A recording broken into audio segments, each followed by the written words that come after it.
adik-adik. Sebelumnya mohon maaf dan terima kasih banyak juga karena sudah mau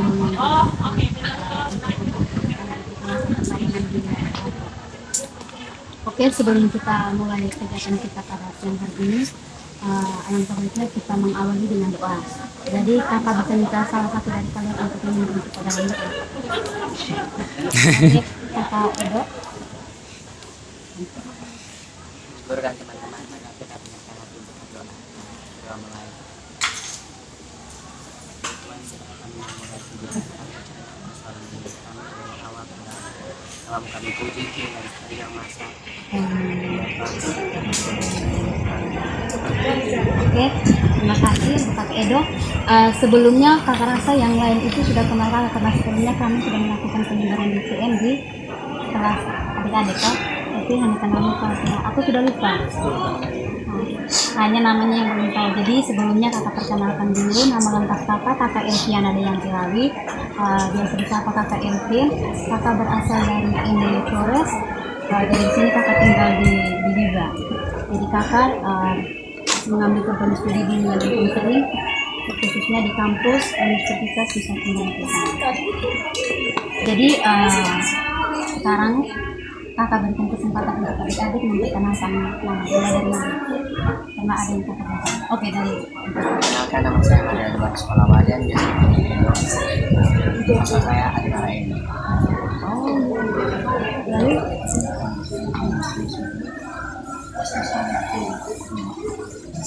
nama panggilan siapa? Johan. Perkenalkan, nama saya itu biasa dipanggil asal Eropa.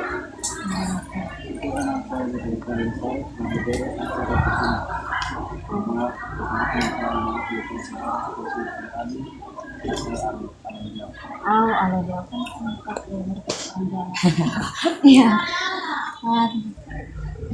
Tadi kan, tadi di kelas tuh ada ujian, atau hanya pembelajaran biasa? Yang di kelas tadi ada yang cakap biologi kan? Bukan, geografi. Yang kelas kimia. Menentang sekali. Oke. Bagaimana adik-adik semuanya sudah siap untuk kita lanjut melakukan bimbingan ini? Oke. Sebelumnya kakak mau tanya dulu, di sini ada yang sudah pernah ikut bimbingan kelompok? Belum pernah? Oke. Mungkin ada yang tahu apa itu bimbingan kelompok? Dari adik-adik? Belum tahu? Oke. Jadi baik, kakak jelaskan sedikit. Bimbingan kelompok adalah layanan bimbingan yang dilakukan dalam suatu kelompok dengan memanfaatkan dinamika kelompok sehingga anggota dapat mengembangkan potensi diri. Bisa berbicara. Lalu tujuan dari bimbingan kelompok itu sendiri yaitu agar setiap peserta didik mampu berbicara dan menyampaikan pendapat serta tanggapan perasaan kepada banyak orang. Jadi di sini yang adik-adik ketahui dalam bimbingan kelompok atau bimbingan konseling itu kan terdapat asas-asas. Jadi adik-adik tahu itu asas apa saja yang ada di bimbingan kelompok. Atau ya, belum tahu. Jadi dalam bimbingan kelompok atau bimbingan konseling itu terdapat asas-asas, yaitu asas keterbukaan. Jadi dalam kelompok itu terbuka saja terkait masalah yang adik-adik alami, terbuka saja. Lalu ada di asas juga ada asas kerahasiaan. Jadi setelah adik-adik mengungkapkan permasalahan adik-adik, masalah yang adik-adik sudah sampaikan kepada guru BK itu tidak akan disebarluaskan kemana-mana. Yang tahu itu cukup guru BK saja.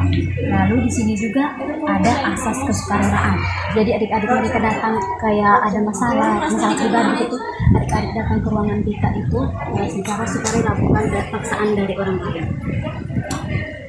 Jadi dalam bimbingan kelompok itu ada 4 tahap. Yang pertama itu tahap pembukaan yang kita sudah lakukan tadi dengan berdoa, lalu kayak tadi yang ibu bertanya dari apa di kelas, lalu ada tahap transisi. Tahap transisi itu seperti yang sekarang kita lakukan ini. Lalu yang berikut itu ada tahap inti. Tahap inti itu yang nanti setelah dari tahap transisi ibu akan menyampaikan materi, dan tahap penutup. Tahap penutup itu nanti ibu akan meminta adik-adik untuk mengisi lembar kerja apa tadi dari materi yang akan kakak sampaikan. Oke, langsung saja ya.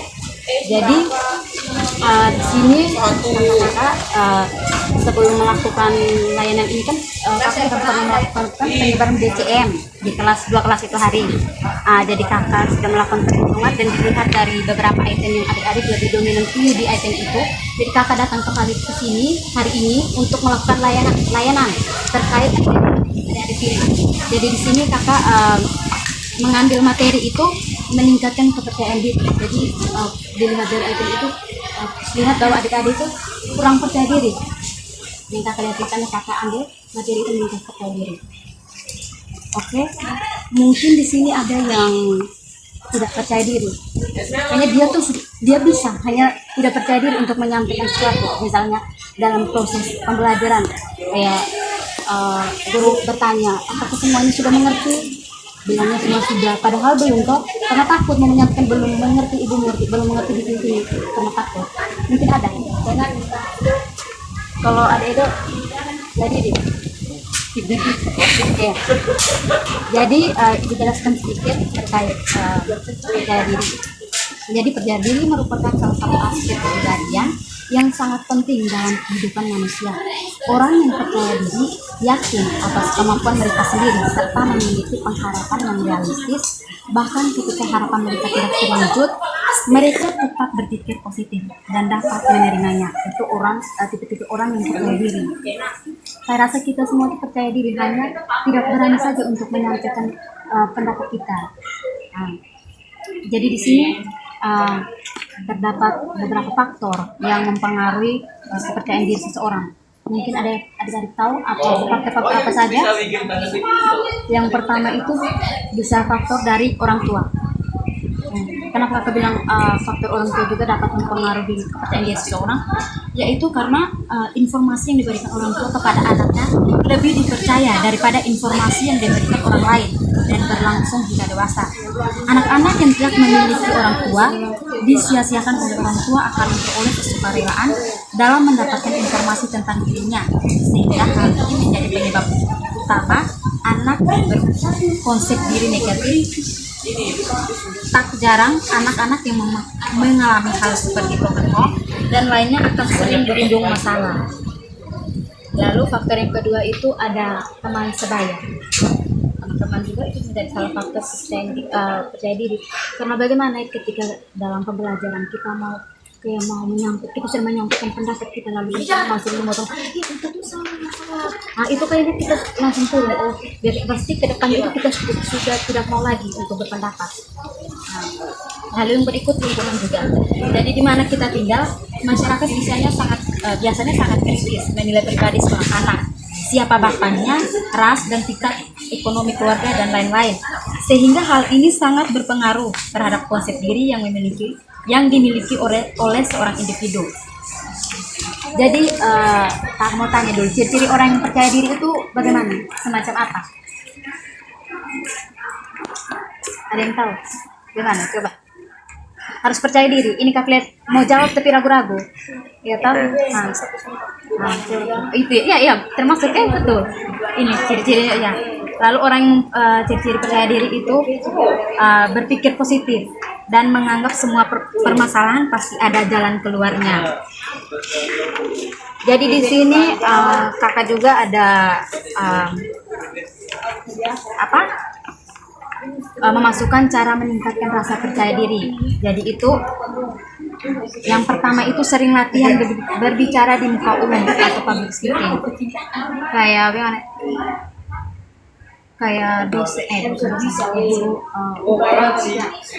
guru meminta kita untuk mau bercerita atau tidak ya maju saja untuk kita coba dulu. Dan yang kedua itu berani, berani itu harus, karena di mana-mana mungkin karena masih. Kalau dulu kakak juga sama seperti adik masih takut. Tapi sekarang di saat perkuliahan mau takut juga tidak lagi, karena sudah di bangku perkuliahan tidak ada yang takut. Presentasi juga kita harus presentasi dulu, harus. Jadi berani itu harus. Jadi bersikap optimis dan yakin. Lalu tidak mudah putus asa jika gagal. Menerima masukan dengan baik dari orang lain. Sadar bahwa kita adalah ciptaan Tuhan yang dikaruniai hak dasar yang sama, yaitu hak untuk hidup, hak untuk merdeka dan hak untuk mencari kebahagiaan kita sendiri. Jadi kenapa ya kalian diam-diam sah? Mungkin karena ibu terlalu banyak ngomong. Tidak. Ada yang punya es breaking di sini. Di sini di kelas ibu tidak pakai es breaking. Jarang ya. Oke. Lalu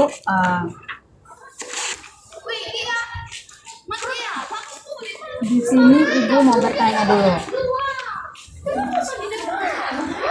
Siapa yang kayak di kelas tuh sering kayak berarti lebih sering percaya ke dia, kayak mau buat apa itu sering kan ada. Oke, apa? Sampaikan saja. Ada apa? Di dalam tapi dong. Beda. Oh iya. Ini pagi termasuk. Oke. Di sini ibu mempunyai lembar kerja peserta didik. Jadi lembar kerja peserta didik ini ibu minta revisi terkait materi yang telah ibu berikan tadi.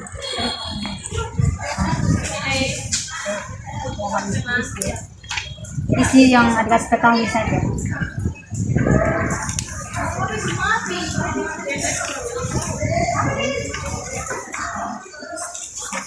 Gas. Oke, yang sudah silakan kumpul. Oke, terima kasih.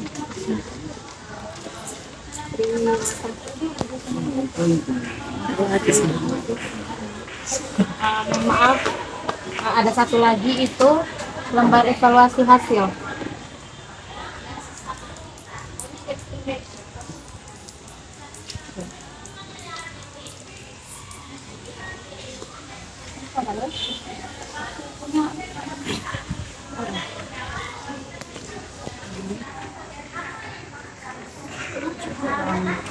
Centangsa. Terus nama kelas. Ya, nama kelas itu ada nama kelas, topik yang tadi yang sendiri, topik yang ibu berikan tadi.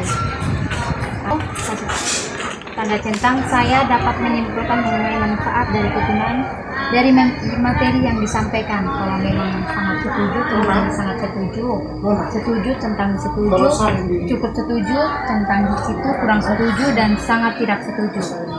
Ini barisan saja. Itu sangat sesuai. Oke, semuanya sudah. Silakan kumpul. Terima kasih.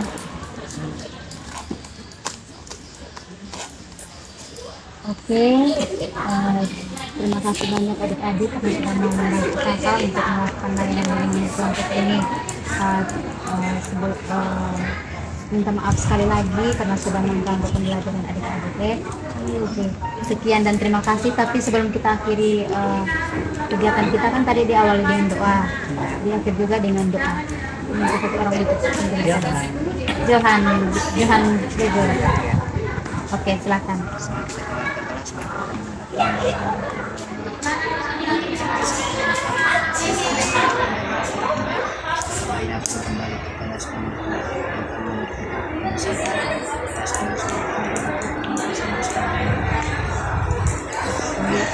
Oke, terima kasih. Di sini ibu ada apa sedikit